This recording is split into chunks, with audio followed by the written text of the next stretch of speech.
नमस्ते दोस्तों। आज के वीडियो में हम जानेंगे कि माघ माह शुक्ल पक्ष की एकादशी यानी जया एकादशी कब है, क्या है इसका शुभ मुहूर्त, महत्व एवं पूजा विधि।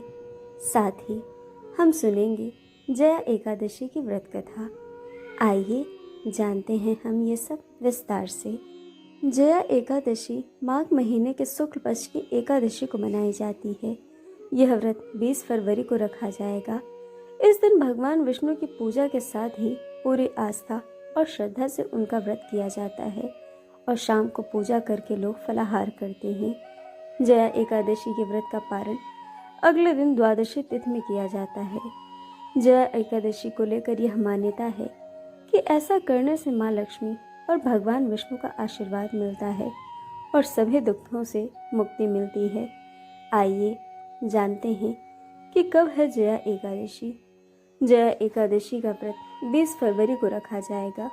पंचांग के अनुसार एकादशी तिथि का आरंभ 19 फरवरी को सुबह 8:50 पर हो जाएगा और 20 फरवरी को सुबह 9:52 पर यह तिथि रहेगी। इस प्रकार उदया तिथि की मान्यता के अनुसार यह व्रत 20 फरवरी को रखा जाएगा और व्रत का पारण 21 फरवरी को किया जाएगा। सबसे खास बात यह है कि इस व्रत के दिन आयुष्मान योग के साथ त्रिपुष्कर योग और प्रीति योग भी बन रहा है। इस वजह से जया एकादशी के दिन व्रत करने से व्रतियों को विशेष फल की प्राप्ति होगी।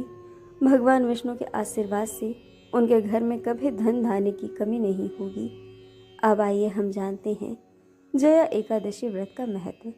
जया एकादशी के दिन भगवान विष्णु की पूजा माधव स्वरूप में की जाती है। इस व्रत को करने से आपके पितरों को मोक्ष की प्राप्ति होती है और आपके लिए भी परलोक का रास्ता तय होता है। इस व्रत के महत्व के बारे में बताते हुए स्वयं भगवान श्री कृष्ण ने युधिष्ठिर को कहा था कि इस दिन का उपवास करने से व्यक्ति को ब्रह्म हत्या का पाप नहीं लगता। अब आइए हम जानेंगे जया एकादशी व्रत की पूजा विधि के बारे में। जया एकादशी के दिन सुबह जल्दी उठें और स्नान के बाद साफ कपड़े पहनकर केले के पेड़ की पूजा करें और उस पर जल चढ़ाएं।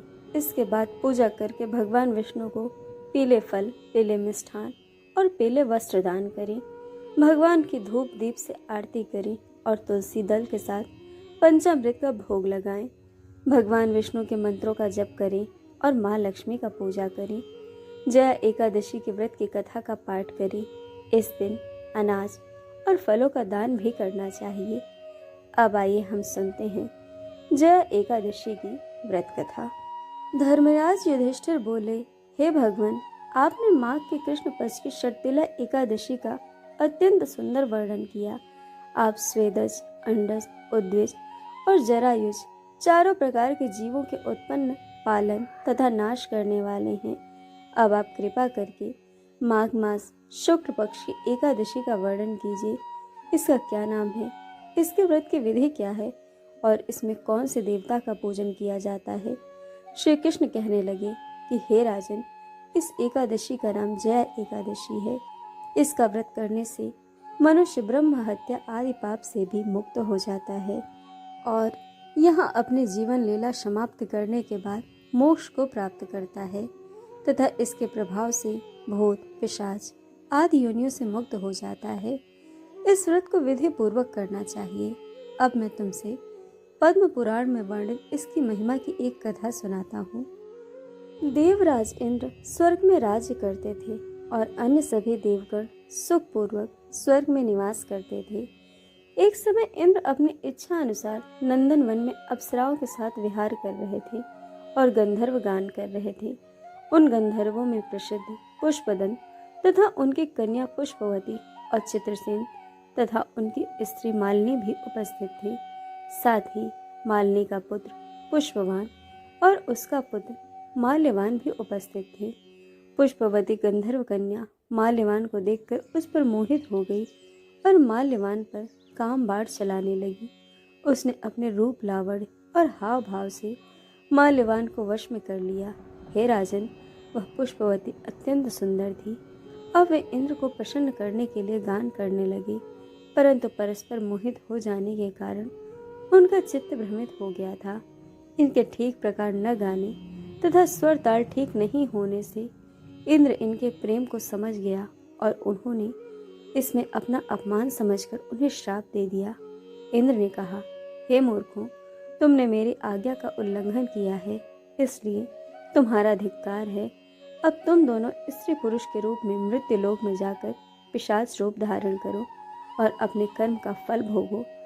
इंद्र का ऐसा शाप सुनकर वे अत्यंत दुखी हुए और हिमालय पर्वत पर दुखपूर्वक अपना जीवन व्यतीत करने लगे।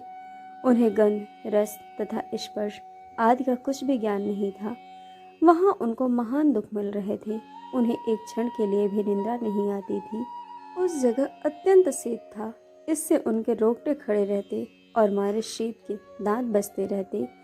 एक दिन पिशाच ने अपनी स्त्री से कहा कि पिछले जन्म में हमने ऐसे कौन से पाप किए थे जिससे हमको यह दुखदायी पिशाच योनि प्राप्त हुई।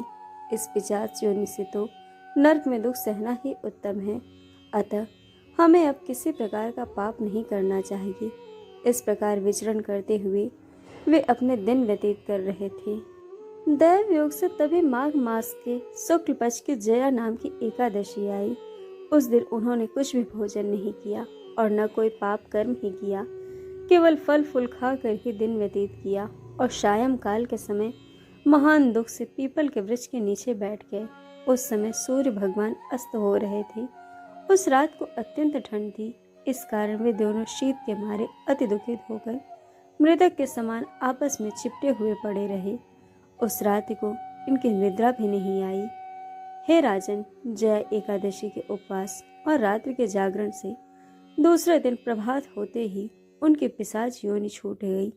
अत्यंत सुंदर गंधर्व और अप्सरा की देह धारण कर सुंदर वस्त्र आभूषणों से अलंकृत होकर उन्होंने स्वर्ग लोक को प्रस्थान किया। उस समय आकाश में देवता उनकी स्तुति करते हुए पुष्प वर्षा करने लगे। स्वर्ग लोक में जाकर इन दोनों ने देवराज इंद्र को प्रणाम किया।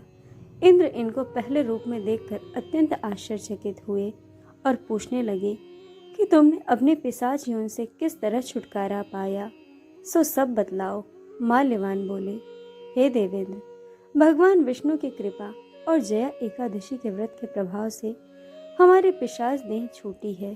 तब इंद्र बोले कि हे माल्यवान, भगवान की कृपा और एकादशी का व्रत करने से न केवल तुम्हारे पिशाच योनि छूट गई, वरन तुम दोनों हम लोगों के भी वंदनीय हो गए, क्योंकि विष्णु और शिव के भक्त हम लोगों के वंदनीय हैं।